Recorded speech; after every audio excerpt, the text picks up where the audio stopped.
السلام علیکم، ابرار رشید آپ کی خدمت میں حاضر ہے۔ اور سب سے پہلے تو آپ سے ریکویسٹ کہ اگر ابھی تک آپ نے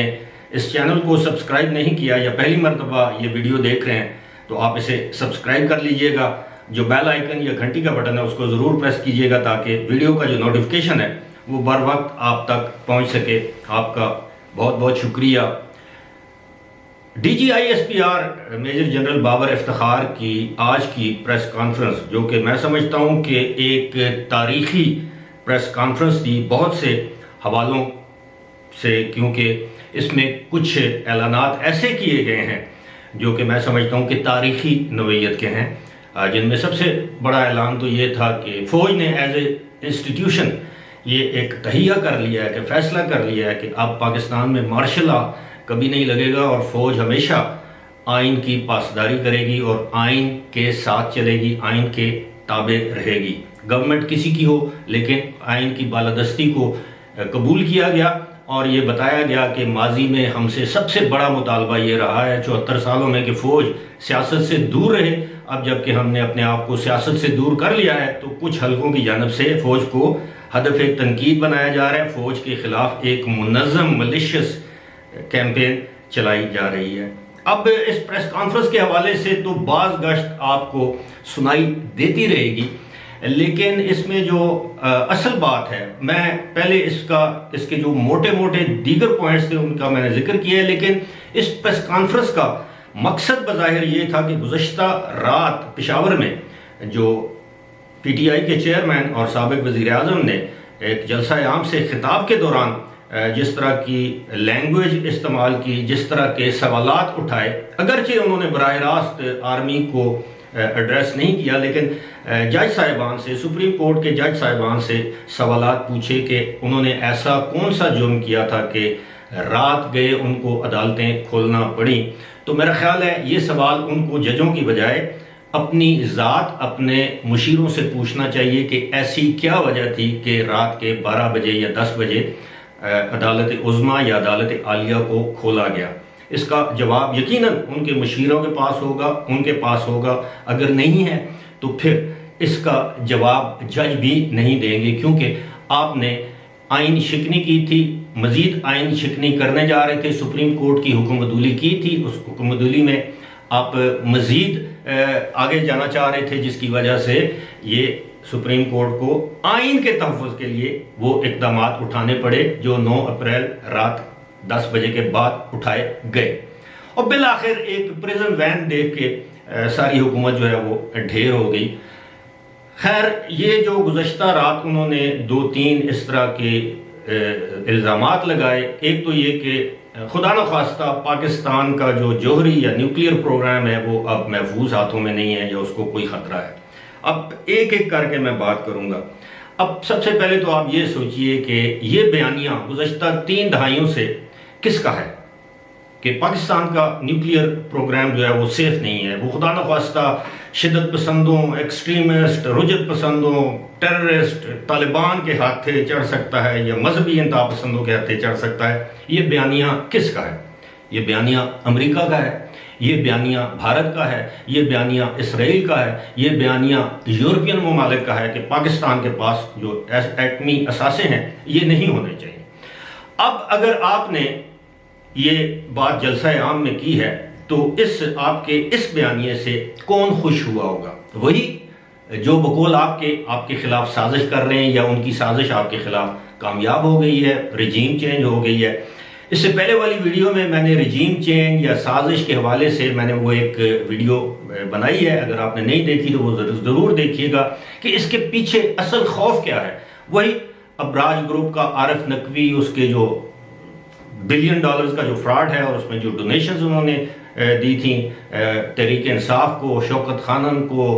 عمران خان فاؤنڈیشن کو، نمل کو، اور دیگر جو ان کے خیراتی ادارے ہیں جن کو چیریٹی آرگنائزیشنز کہتے ہیں، جو کہ امریکہ، برطانیہ، دیگر ممالک میں as charity organisations already registered ہیں۔ اب اس بیانیے کی 2 ٹوک الفاظ میں نفی کی ہے D G I S P R نے۔ انہوں نے کہا ہے کہ پاکستان کا ایٹمی پروگرام محفوظ ہاتھوں میں تھا، ہے اور رہے گا۔ انہوں نے اس حوالے سے کہا کہ پاکستان میں جتنی بھی حکومتیں آئی ہیں جمہوری یا غیر جمہوری جتنے بھی وزرائے اعظم آئے ہیں کسی بھی دور میں پاکستان کے ایٹمی اثاثوں کو یا ایٹمی پروگرام کو کوئی بھی خطرہ نہیں تھا، نہ ہے نہ رہے گا۔ اس کا جواب بھی ان کو مل گیا۔ اب انہوں نے وہ جو ایک اور بیانیہ تھا ایبسولوٹلی ناٹ، اس پر بھی D G I S P R نے وداؤٹ منسنگ اینی ورڈز، کوئی الفاظ ادھر ادھر کرنے کی بجائے انہوں نے ڈائریکٹ جواب دیا کہ جناب نہ انہوں نے اڈے جو ہے وہ یعنی ہوائی اڈے یا ہوائی راستے ہم سے مانگے، یعنی جو بیسز پاکستان میں نہ امریکیوں نے مانگے، نہ ہم نے دینے کا کہا، نہ ہم نے اس حوالے سے کوئی بات کی۔ جب ایک چیز مانگی ہی نہیں گئی تو اس سے انکار کیسا؟ تو اگر انہوں نے تو ایک انٹرویو میں ایک انکار کیا تھا، پتہ نہیں وہ بھی پلانٹڈ کوسچن تھا۔ مزے کی بات یہ ہے وہ ایک غیر معروف ایک ان نون قسم کے وہ کسی چینل کو، پتہ نہیں ویب چینل تھا، امریکن تھا، کہاں کا تھا، وہ اس خاتون سے ممکن ہے یہ کہا گیا ہو کہ آپ یہ سوال کریں کہ اگر آپ سے اڈے مانگے گئے۔ اب یہ ایسے ہی ہے کہ کوئی شخص،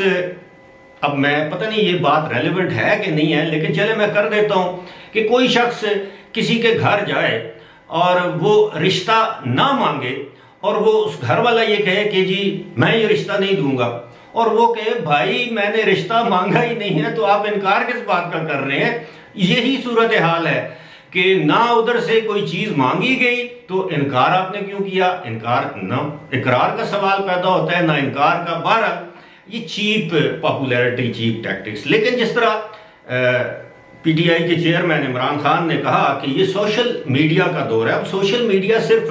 اور انہوں نے کہا 6-7 کروڑ لوگوں کے پاس، عوام کے پاس، نوجوانوں کے پاس سمارٹ فونز ہیں، وہ اس کا استعمال کریں۔ اب اس کا استعمال اسی طرح کریں کہ آپ آرمی کو گالیاں دیں، آپ آرمی چیف کو گالیاں دیں، فوج کے ادارے کو برا بھلا کہیں، اس پر ٹرینڈز چلائیں، کیا یہ استعمال ہے؟ خیر، اب اگر سوشل میڈیا ہے تو سوشل میڈیا آپ کے حامیوں کے پاس ہے تو آپ کے مخالفین کے پاس بھی ہے۔ میں سیاسی مخالفین کی بات کر رہا ہوں، اگر وہ قوم یوتھ کے پاس ہے تو وہ دوسروں کے پاس بھی ہے۔ خیر، اس کا تو ذمہ دارانہ استعمال آج وہ جنرل بابر افتخار نے واضح طور پر کیا کر دیا ہے کہ جناب یہ جو ادارے ہیں سائبر کرائم یا سائبر سیکیورٹی کے حوالے سے جن کا ڈومین ہے وہ اس پر کام کر رہے ہیں، اور وہ حکومت سے کہتے ہیں کہ جناب یہ حکومت کا کام ہے کہ اس طرح کے معاملات سے مؤثر طریقے سے نپٹے، اور حکومت اپنا کام کر رہی ہے۔ اب جس طرح جسے کہتے ہیں نا اٹس پورنگ ان، جس طرح دنیا کے مختلف وہ ممالک جہاں کے لیڈرز میٹر کرتے ہیں وہ نئی حکومت کو مبارکباد پیش کر رہے ہیں، ویلکم کر رہے ہیں۔ اب جس روس کی خاطر یہ سارا بیانیہ بنایا گیا کہ میرے روس کے دورے کی وجہ سے امریکہ نالاں ہو گیا، اس پر بھی D G I S P R نے بات کی۔ انہوں نے کہا جی کہ جس وقت یہ دورہ پلان ہو رہا تھا تو everybody was on board، کسی کے وہم و گمان میں بھی نہیں تھا کہ روس جو ہے وہ یہ یوکرین پر حملہ کرے گا یا جنگ کرے گا، اور لیکن یہ ہوا اسی دن جس دن 24 فروری کو ہمارے وزیر اعظم وہاں پر، اس وقت کے وزیر اعظم وہاں پر تشریف لے کر گئے، اور 25 کو انہوں نے یوکرین پر حملہ کر دیا۔ اب اس حوالے سے انہوں نے اس چیز کو بھی کہا کہ جی یہ دورے جو ہیں 3-3 4-4 مہینے پہلے پلان ہوتے ہیں، اور وہ اس وقت روس کو امبیرس کرنا شاید مناسب نہیں تھا۔ لیکن یہ جو تحریک عدم اعتماد ہے اس کی تو باز گشت ابھی خود کل پرویز خٹک نے کہا ہے کہ جی یہ تو نومبر میں کام شروع ہو گیا تھا، اگر نومبر میں شروع ہو گیا تھا تو پھر اس کا امریکہ سے یا روس کے دورے سے کیا تعلق بنتا ہے؟ انہیں پتا تھا کہ ان کے خلاف جو کچھ ہو رہا ہے، اور انہیں یہ بھی پتا تھا کہ ان کی اپنی لفظوں، اپنی نالائکیوں، اپنی نااہلی اور فوج میں ایک رفٹ، اپنی پسند ناپسند کریٹ کرنے کی وجہ سے یہ سب کچھ ہوا، ایک دراڑ پڑی۔ اور آج انہوں نے بالکل یہ اس بات کا اعتراف کیا کہ جی دراڑ آئی، آرگینک بھی ہوتی ہیں لیکن اس کو ایمپلیفائی کیا جاتا ہے، دراڑ آ گئی تھی،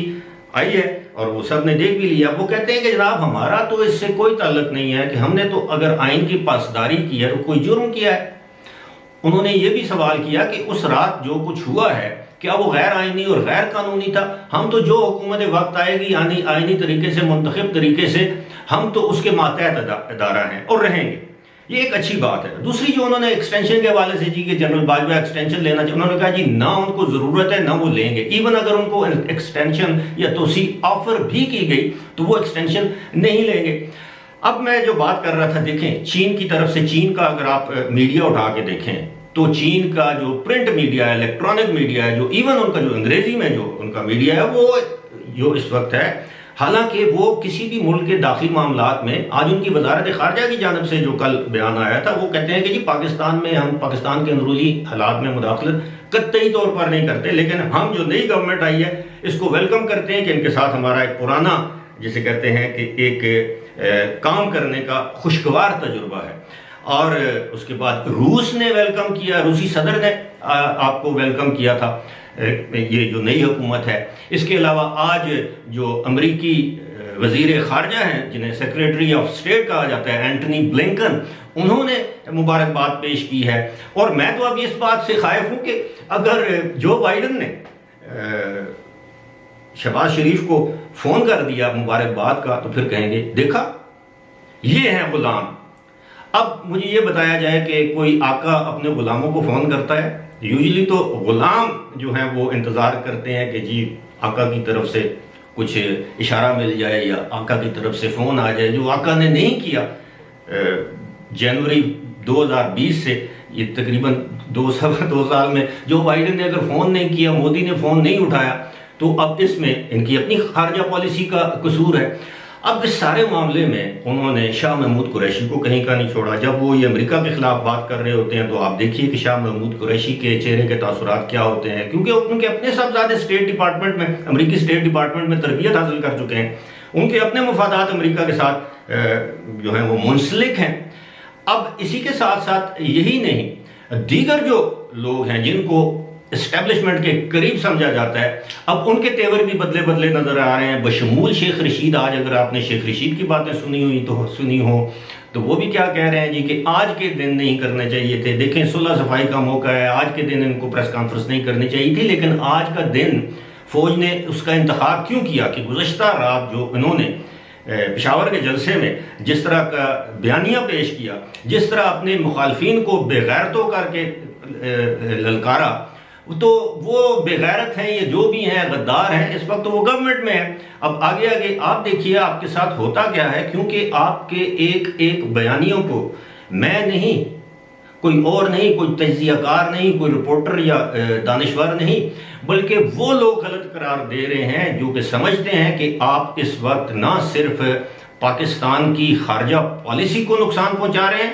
داخلی طور پر پاکستان کو نقصان پہنچا رہے ہیں، داخلی سیاسی عدم استحکام پیدا کر رہے ہیں، انتشار کی طرف جا رہے ہیں، انارکی کی طرف جا رہے ہیں، ملک میں لڑاؤ گھراؤ یہ جلاؤ والی پالیسی کو اپنا رہے ہیں، تصادم چاہتے ہیں، اس کو کامیاب نہیں ہونے دیا جائے گا۔ اور ایک اور امپورٹنٹ بات جو انہوں نے کی، انہوں نے واضح اشارہ دیا کہ دیکھیں جس دن نئے وزیر اعظم نے حلف اٹھایا اس دن سٹاک ایکسچینج 1700 پوائنٹ 1700 پوائنٹس اس نے گین کیے، جو کہ ایک ریکارڈ ہے گزشتہ تقریباً 5-6 سالوں میں۔ 1700 پوائنٹس 3.2% آپ کی سٹاک ایکسچینج اوپر چلی گئی، جو کہ کریش کر گئی تھی۔ سملرلی 2 دنوں میں آپ کا جو ڈالر ہے وہ 7 روپے کے مقابلے میں کمزور ہوا اور روپے نے گین کیا۔ اب یہ بتایا جا رہا ہے کہ نون لیگ کی گورنمنٹ کی جانب سے یہ دعویٰ کیا جا رہا ہے کہ آنے والے 2-3 مہینوں میں ڈالر جو ہے وہ 160 روپے کا ہو جائے گا۔ اور یہ بھی خوشخبری کا اندیا دیا گیا ہے کہ پیٹرول کی قیمتیں مزید نیچے لائی جائیں گی، بجلی کی قیمتوں کو کم کیا جائے گا، دیگر ذرائع سے ہم اپنے جو ہمارے ریزروز ہیں یا جو ہمارے جو فنڈز ہیں ان کی جو کمی ہے اس کو پورا کریں گے، IMF کے ساتھ ری نیگوشیٹ کریں گے۔ اور اگر یہ سب کچھ ہو جاتا ہے تو آپ کے بیانیے کا کیا بنے گا؟ کیا آپ اپنے علاوہ ملک میں بسنے والے ہر انسان کو غدار کہیں گے؟ کیا آپ اپنے حامیوں اور آپ جو آپ کے ساتھ ہاں میں ہاں نہ ملائے آپ ان کو بے غیرت کہیں گے؟ کیا یہ ایک قومی سطح کی سیاسی جماعت کے لیڈر کو زیب دیتا ہے؟ لیکن عمران خان اپنے اقتدار کی خاطر کچھ بھی کر گزرنے کو تیار ہیں، کیونکہ وہ نارسسزم جیسے کہتے ہیں، نرگسیت، وہ خود پسندی، خود ستائش، یعنی اپنے آپ میں سے عشق کرنے میں مبتلا ہیں، اور ایسا شخص جو ہے وہ کسی بھی قوم کے لیے کبھی بھی مسیحا ثابت نہیں ہو سکتا۔ فی الحال اسی کے ساتھ مجھے دیجیے اجازت، خدا حافظ۔